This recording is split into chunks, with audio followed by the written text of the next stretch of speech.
Hi friends, welcome back to the channel. இன்னைக்கு வீடியோவில் பார்த்தீங்கன்னா சண்டே ஈவினிங் வந்து அடுத்த வீக்குக்கான எல்லா ப்ரிப்பரேஷனும் வந்து பண்ணி வைக்கலாங்க.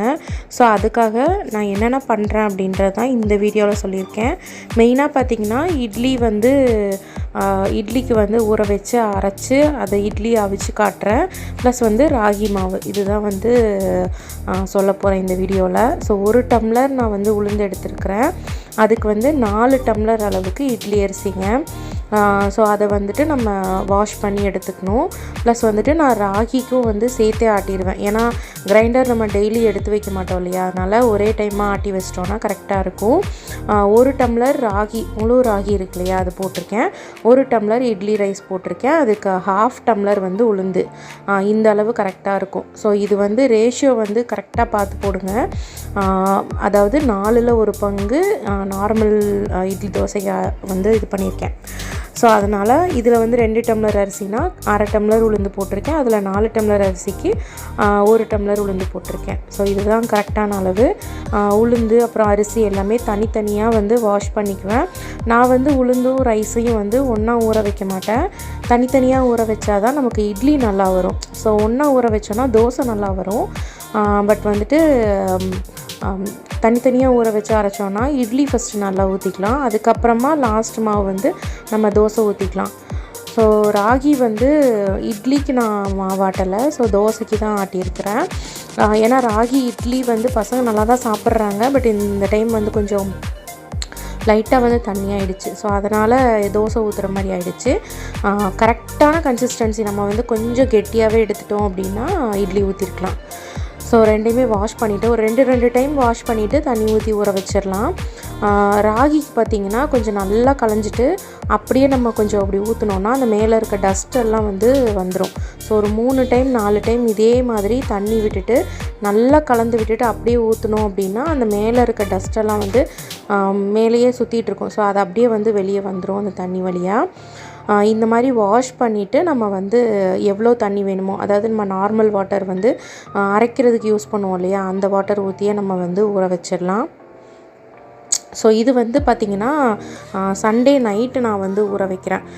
சண்டே பார்த்திங்கன்னா வீட்டில் வந்து மட்டன் குழம்பு வச்சுருந்தேன். ஸோ நெக்ஸ்ட் டேவும் அதுதான் சூடு பண்ணி வச்சுருந்தனால நான் வந்து நெக்ஸ்ட் டே நைட்டு வந்து இட்லி ஊற்றினேன். பட் அந்த வீடியோ நான் இதில் வராது. இது வந்து மெயின் என்னென்னா நம்ம வந்து ஃப்ரிட்ஜில் ஊற வைக்கணும். ஸோ ஃப்ரிட்ஜில் நான் வந்து ஓவர் நைட் ஃபுல்லாகவே ஊற வச்சிட்டேன். காலையில் பசங்களை ஸ்கூலுக்கு அனுப்பிச்சதுக்கப்புறமா மாவாட்டி வச்சிட்டோம் அப்படின்னா நைட்டு வந்து இட்லி ஊற்றிக்கலாம் அப்படின்ற பிளான் தான்.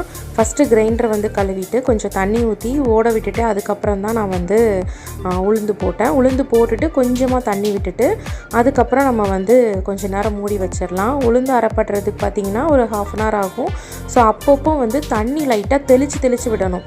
நம்ம வந்து தண்ணி ஊற்றக்கூடாது, தெளித்து விடணும். அப்படி எடுத்து பார்த்தோம் அப்படின்னா பந்து மாதிரி விழும். ஸோ இதுதான் வந்து நமக்கு அளவு. கரெக்டாக 1 டம்ளருக்கு வந்து இவ்வளோ உளுந்து தான் கிடச்சிது எனக்கு. பட் ஒரு சில டைம் பார்த்திங்க அப்படின்னா நல்ல உளுந்து அப்படின்னா அந்த கல்லே வந்து மூடிடும். அந்த அளவுக்கு வந்து ஃபுல்லாக பொங்கி வரும். இந்த டைம் வந்து அந்த மாதிரி வரல. பட் இட்லி பார்த்திங்கன்னா ரொம்ப சூப்பராக வந்து இருந்துச்சு. அதுக்கப்புறம் பார்த்திங்கன்னா அதே இதில் வந்து அரிசியும் வந்து கொஞ்சம் தண்ணி விட்டுட்டு அரிசியும் வந்துட்டு நம்ம ஆட்டி எடுத்துடலாம். அரிசியோட பக்குவம் பார்த்திங்க அப்படின்னா நம்ம கையில் எடுத்து பார்த்தோன்னா ஃபஸ்ட்டு தண்ணி கொஞ்சம் ஊற்றி அந்த அளவு பார்த்திங்கன்னா ஃபஸ்ட்டு தூக்கி பார்க்கும்போது அரிசி தண்ணியில், அதாவது அரிசியிலேருந்து தண்ணி வடிகிற மாதிரி இருக்கும். அதுதான் கன்சிஸ்டன்சி. அதுக்கு மேலே தண்ணி ஊற்றாதீங்க. இதுதான் அளவு. அதாவது கல்லில் சுற்றும் போது கல்லுலேருந்து அதாவது கல் வந்து கலர் தெரியாமல் ஃபுல்லாகவே வந்து கல்லில் படுற மாதிரி இருக்கும் அந்த ஒயிட் கலர் வந்து. ஸோ இதுதான் வந்து அளவு. இந்த மாதிரி டைமில் வந்து எடுத்து ஊற்றிட்டு நாம் வந்து உப்பு போட்டே வந்து கலந்து வச்சிடலாம்.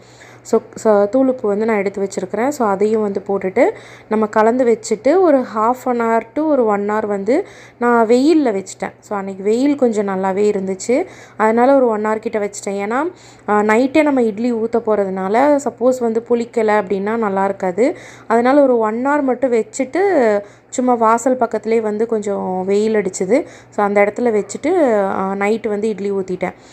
ஸோ நைட்டு வந்து இட்லி சூப்பராக வந்துச்சு. நெக்ஸ்ட் டே மார்னிங் பார்த்திங்கன்னா ஒரு பிளேட்டை மட்டும் நான் வந்து இட்லி ஊற்றினேன். ஸோ இன்றைக்கி அதாவது இன்றைக்கி வந்து டியூஸ்டே. ஸோ டியூஸ்டே வந்து காலையில் இட்லி ஊற்றுறதுக்கு இன்னும் சூப்பராக இருந்துச்சு. காலையில் சாம்பாரும் வேறு ரெடி பண்ணிகிட்டு இருந்தனால இட்லி வந்து ஒரு பிளேட் மட்டும் ஊற்றினேன். அதுக்கப்புறம் ராகிக்கு ஊற வச்சுருந்தோம் இல்லையா, அதுவும் பார்த்திங்க அப்படின்னா நைட் வந்து அரைச்சி வச்சுட்டேன். அதுவும் காலையில் வந்து நல்லா புளிச்சிருச்சு. ஸோ ராகி தோசை ஒரு தோசையும் ஒரு இட்லியும் அப்புறம் வந்து பாயில்டு எக்கு. காலையில் வந்து இதுதான் வந்து டிஃபனாக கொடுக்குறேன். இப்போ கொஞ்சம் ஃபுட்டெல்லாம் வந்து கொஞ்சம் சேஞ்ச் பண்ணனால இந்த மாதிரி தான் எடுத்துக்கிறோம். ப்ரோட்டீனும் வந்து கிடைக்கணும், ப்ளஸ் வெஜிடபிள்ஸு, அதுக்கப்புறம் வந்து கொஞ்சம் ஹெல்த்தியான ஃபுட்டாக இருக்கணும் அப்படின்றனால இப்படி தான் கொடுத்துட்ருக்குறேன் இப்போ பசங்களுக்கு. ஸோ என் குட்டி பையனுக்கும் இதே தான். காலையில் ஸ்கூலுக்கு கிளம்பும்போது இதை சாப்பிட்டு போனாங்கன்னா அன்றைக்கி கொஞ்சம் ஃபில்லிங்காக இருக்கும். ஆஃப்டர்நூன் வந்து எக்ஸாம் முடிஞ்சு வந்துடுவாங்க. ஸோ மத்தியானம் வந்து வீட்டுக்கு வந்து தான் சாப்பிட்றாங்க. இந்த வீடியோ உங்களுக்கு பிடிச்சிருக்கும்னு நினைக்கிறேன். பிடிச்சிருந்துச்சுன்னா லைக் பண்ணுங்கள், ஷேர் பண்ணுங்கள், கமெண்ட் பண்ணுங்கள். நீங்களும் வீட்டில் ட்ரை பண்ணி பார்த்துட்டு எப்படி இருந்துச்சுன்னு எனக்கு கமெண்ட் செக்ஷனில் சொல்லுங்கங்க. தேங்க்யூ. தேங்க்ஸ் ஃபார் வாட்சிங்.